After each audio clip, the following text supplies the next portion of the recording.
morning, good afternoon, good evening, ladies and gentlemen. Welcome to Two Crazy Guys, One Crazy Crypto World Daily Update for Thursday, July 25, 2019. Good morning, Mr. Bosel. How are you up there in sunny downtown Queensland? Not too bad, mate. Not too bad. How about yourself? I'm not bad at all, thank you. I am not bad at all. It's sitting down here. It's a nice crisp morning here in sunny, well, not quite so sunny yet, Canberra. And as you can tell from my voice, my croaky throat is almost gone. Almost. It's still there. But if occasionally I do have to clear it, ladies and gentlemen, I do apologise in advance because it's just one of those things where my throat goes, blood. Yeah, and I think you passed it on to me, you bugger. I know, right through the microphone. I've got those little bits and bytes to actually convert across the bugs and fly through that microphone and get up there to the live feed. It's true. Yeah, I don't know how we solve that problem, but there's hang on, I've got speaking of problems. Oh, we have technology problems in Queensland, ladies and gentlemen. So I will just my live stream saying an error has occurred. Please try again.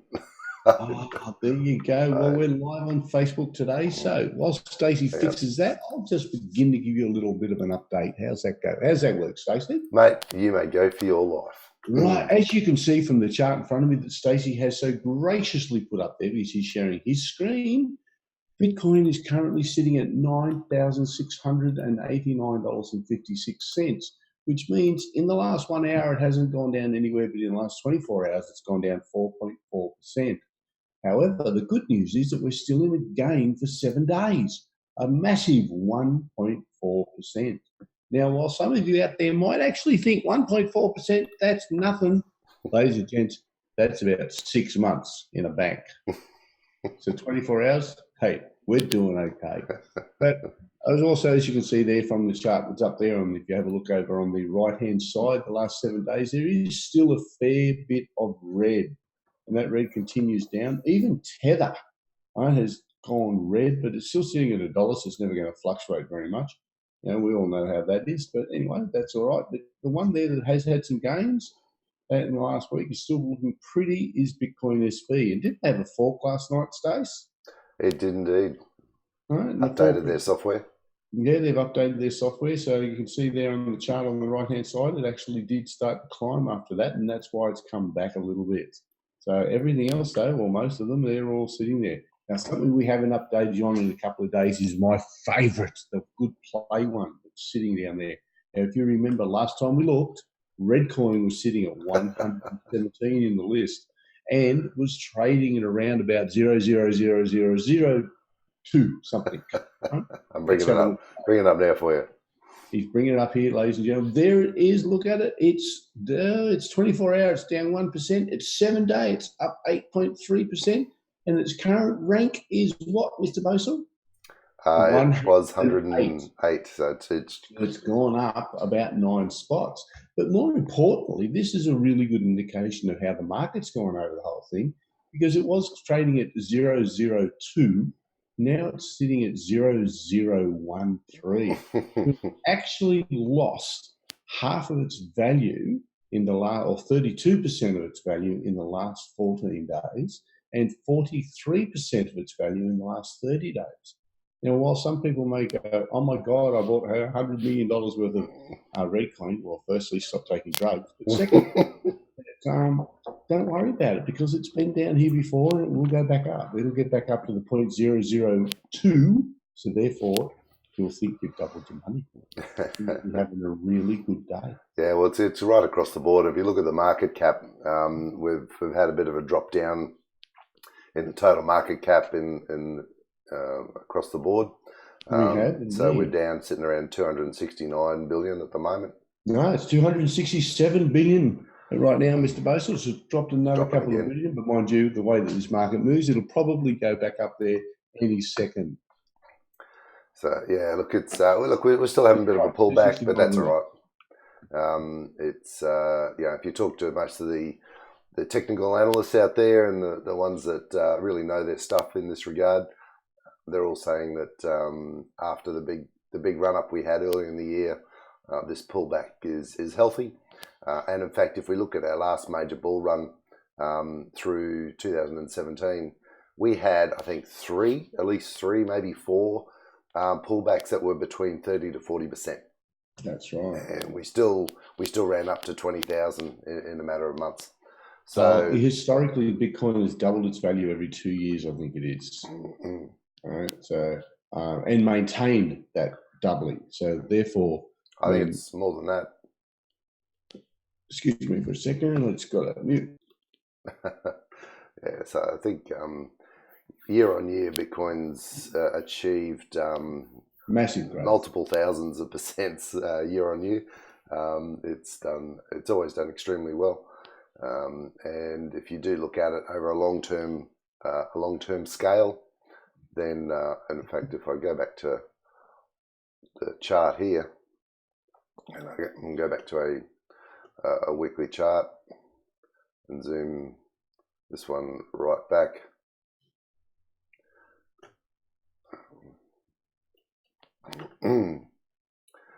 Then you can see, and this is going back to 2014, so that there's obviously a lot more data that goes right back to 2009, but it's not on this charting tool.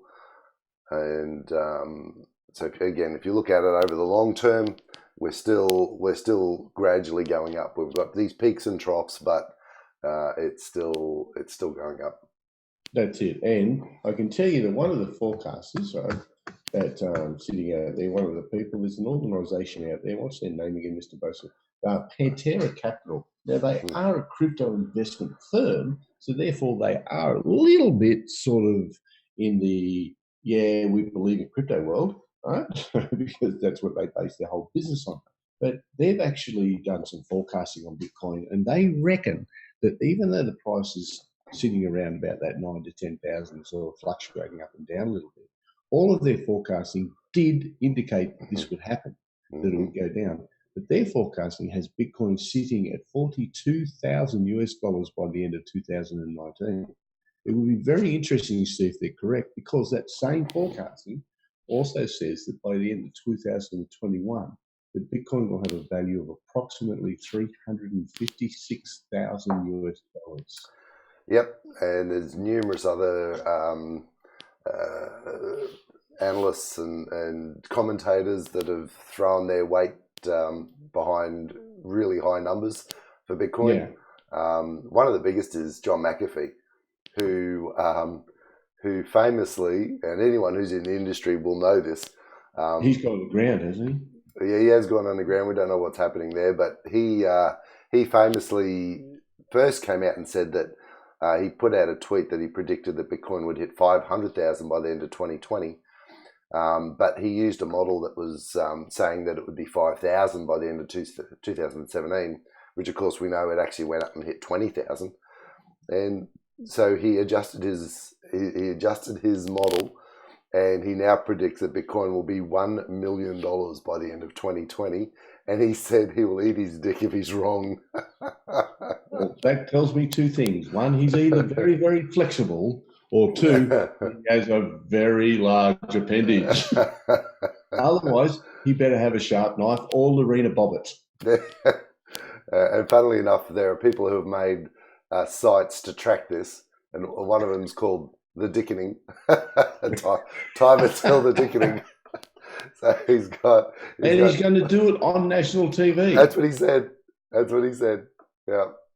And I've heard a couple of interviews with him since, and he reckons that mathematically it's impossible for him to lose. So he's not the slightest bit concerned about having to do it, he reckons. You know what? I reckon if it doesn't hit $1 million by the end of 2020, he's going to be thinking, I think I lost.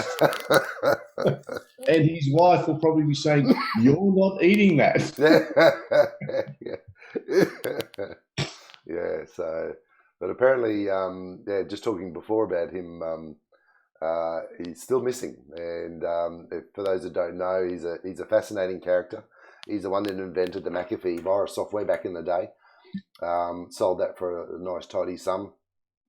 He's been an advocate for cryptocurrencies, and he's a massive libertarian, and has been very critical of the US government. And so, needless to say, the US government haven't been very happy with him, and have been trying to get him. And he basically told the is it the IRS, the American tax like our ATO here in Australia. But he basically told them to go get stuffed. He's not paying them in taxes. It's unconstitutional, and I refuse to do it. Yeah. So he's basically on the run from the US in his big boat, and he goes around island to island and living life. But there is a report that they reckon that at the last, wherever he was last, that the CIA were trying to collect him, and then all of a sudden he's gone quiet. No one's heard from him, so not really sure what's going on. But it's a fascinating story. There's and in fact there's some really good. I think it was a Netflix documentary about him or something that I've been meaning to see, and I haven't seen it yet. So wow, yes. So more news. It's absolutely crazy, isn't it? It is. All right. Okay, look at this one, ladies and gentlemen. I like this one. And I like it for a bit of a strange reason. A couple of years ago, everyone got into crypto and they're saying, you can't even track it. We can do this. And all, of course, all the laddies out there went, oh, this will be a very good way to launder money. Now, we had that discussion and on how little is actually being laundered through cryptocurrency.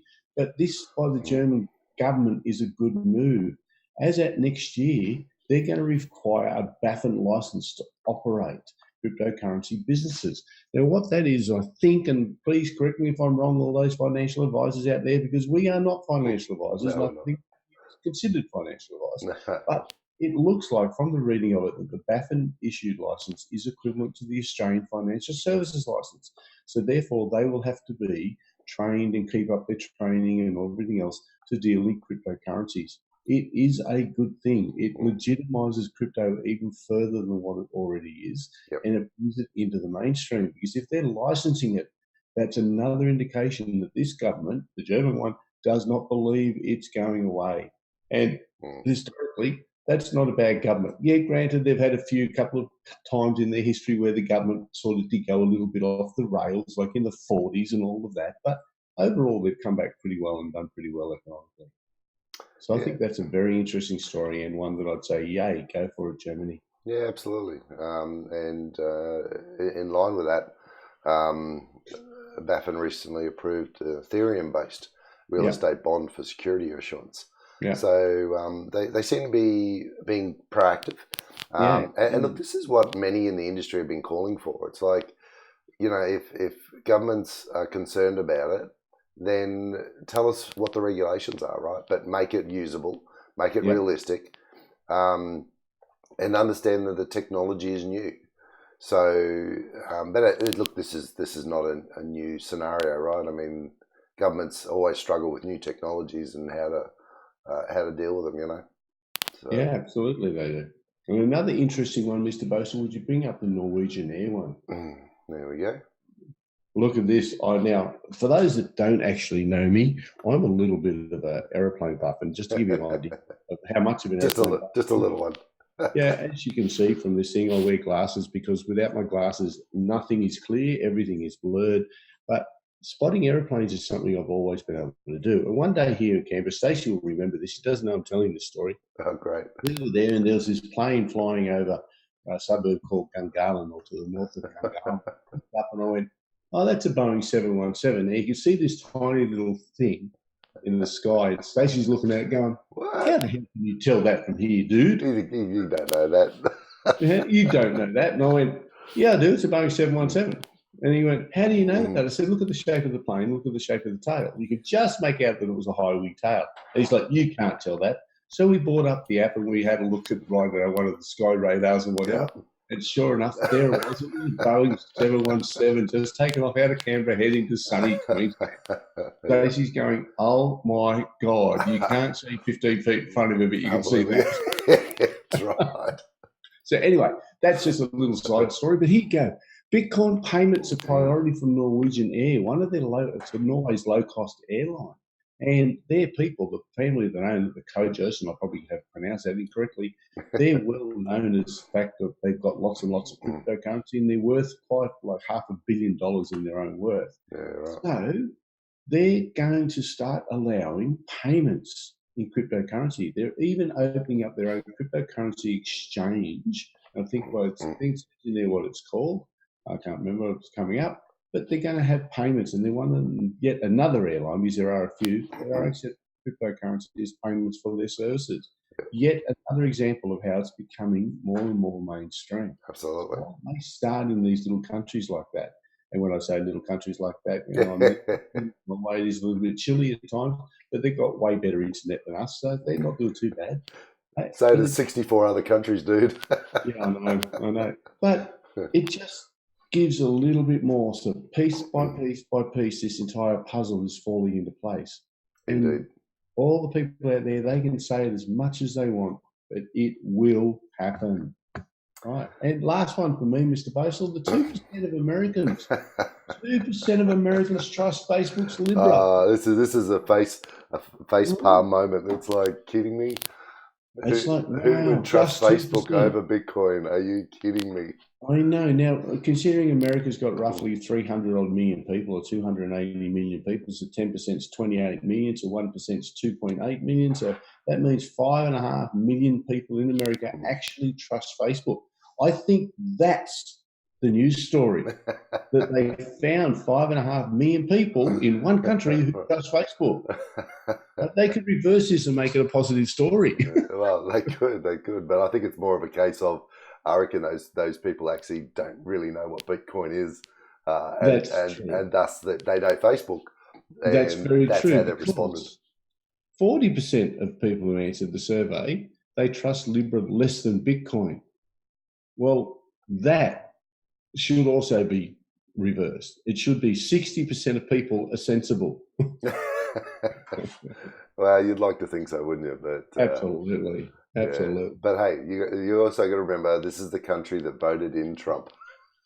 Yeah, I know, and sorry to our American listeners, but come on, guys. They're only a year and a bit away, dude, and who knows what's going to happen that next one. If he gets it again now, I'm just going to cancel my passport.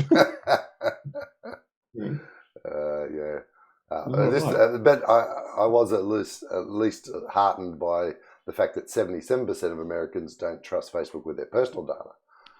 So, no, but what it doesn't tell you is of that 77%, 98.9% still give it to them. Yeah, exactly. Yeah. So, that was interesting. And while on the theme of Facebook, it's really interesting that Facebook made all this, when they made their announcements about Libra, and they're going to be doing it or their head office is going to be based in Switzerland. And they made all these noises about following regulation there and everything. And since then, the Swiss regulators have been basically putting up their hands saying, well, hello, come talk to us. We want to know what's going on. And the Swiss regulators have said that it's lagging in its response for requests for more liaison. It's a very diplomatic way of saying they're not fucking talking to us. They're not giving us the information we've asked for. What's going on? Someone ring Zuckerberg. Yeah. So apparently, the Swiss Federal Data Protection and Information Commissioner has sent a letter to the Libra Association on July 17, but has yet not received any response. Well, the only thing surprises me about that is that they think that's actually newsworthy. That should just be, it's another day in Facebook world. Well, this is right. This is exactly right. So, yes. All right, mate. All right. I think that was probably about all we really wanted to. It is. It's a fairly short one today because, as you can tell, ladies and gentlemen, I've done most of the talking because Mr. Posel, he's sitting up there in sunny downtown Queensland. He's got that croaky throat that I managed to turn into bits and bytes and send through the microphone to him. Yes, I don't know how you mean to do that, beauty bugger. Mate, I'm a genius on my bum. I'd say on my legs, but I'm sitting down. You know why I did it, ladies and gentlemen? He's in Queensland where he's nice and warm, and I'm here in Canberra, so I need to give him a dose of what it's like because it's been almost a year since he left this sunny part of the world. Almost, yeah. It was mid-October. Almost a year. And whilst we never tell him, we actually do miss him down here. So he might come back if he finds out Queensland gets bugs too. I'll visit. That's as much as I'll promise. So thank you very much for joining us today. This is Two Crazy Guys in One Crazy Crypto World with your July, what date is it, Mr. Bozel? July 25th update. 25th update, 2019. And we'll even get the date right now. Posts up there on Facebook and YouTube link. And so don't forget to join us on Patreon. Come and join in the fun. On Patreon. And all the links to anything we've talked about will be in the show notes. And we'll put them up there today. So until then, ladies and gentlemen, we'll see you tomorrow morning, or we'll chat to you tomorrow morning, and have a great day. Bye, everyone.